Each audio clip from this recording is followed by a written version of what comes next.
All right, thanks for checking out my lesson on Major Pentatonic Made Easy. If you would like a more expanded version of this lesson, I will link one below. Today we're in the key of G.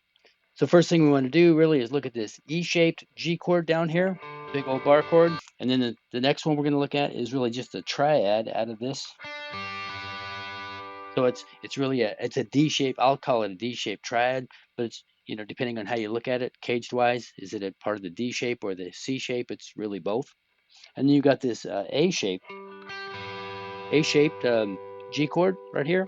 And same thing with this for cage. Just depends on how you look at it. Is it the triad out of the A shape or is it a triad out of the G shape, right? So we don't need to go in depth into that.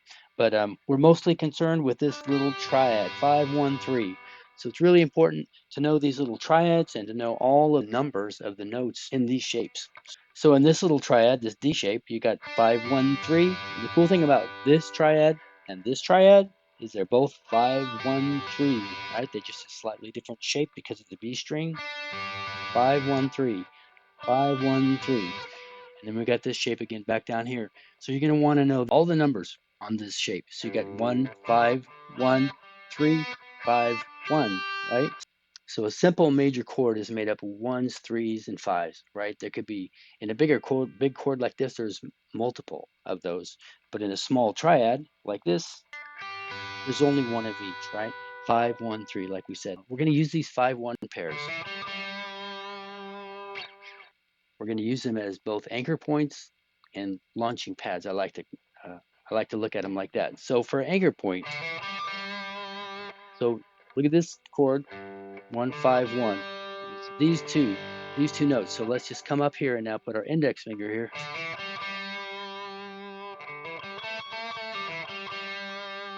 So you see how I'm just kind of anchoring down here. I got my index finger there, and I'm hammering on that 6, and then just sort of resolving and hanging out on that 1. And then I went up to the 2, I gave it a little bend, come back down. That's 5-1, 5 and a 1, right? We also have this triad here, right?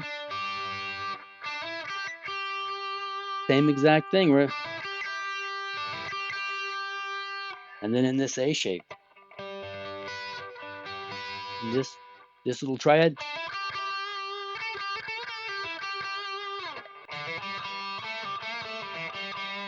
see, they're basically the same thing.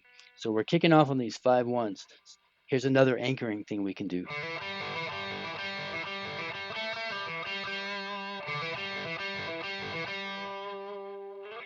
Do the same thing up here. Here, with that 5-1.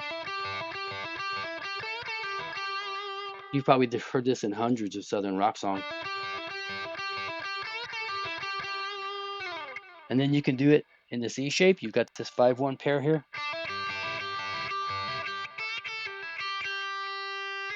You can tell they're all the same.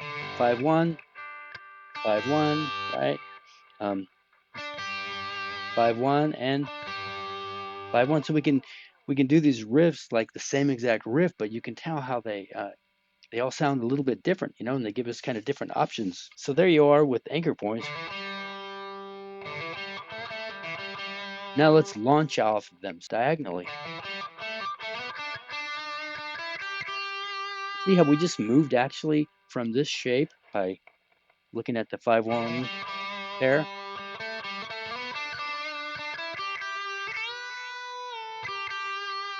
Really cool, right? Again, 5-1. We can bend that guy a whole step up and then come back down. And you can just see that triad. I'm sitting right there and I'm right on the 1, which is the root. And we can do the same thing here. We can do that cool riff.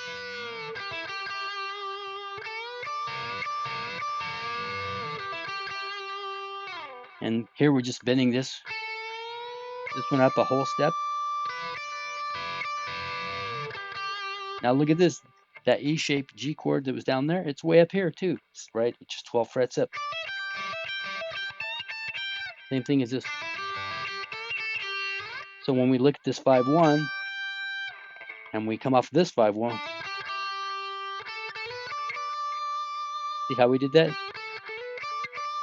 went right up into there.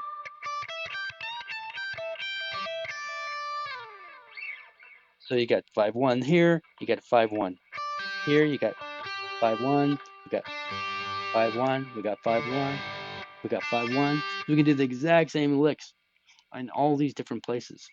So let's do this again.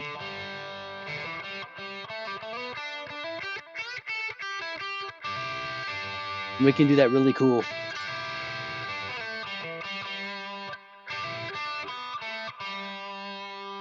Here's another thing you can do. So we can do, here we have this whole shape, right? This is the 1. So in the major pentatonic, it just goes 1, 2, 3, 5, 6, right out of the major scale. Those are the notes from the major scale that are just pentatonic. So what we can do is we can go 1, 2, 3, 5, 6, 1. And we can slide though.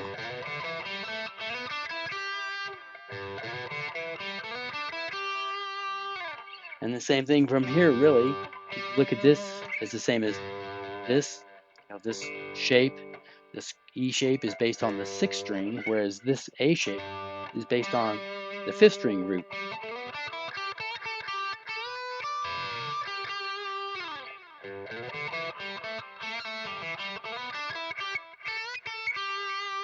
You can tell like they're like the same thing,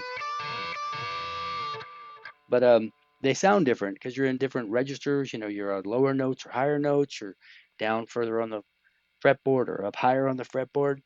So that's pretty cool. Yeah. So you got anchor points and launching pads. So I hope this is helpful for you. It's a pretty short lesson, but trying to keep it short.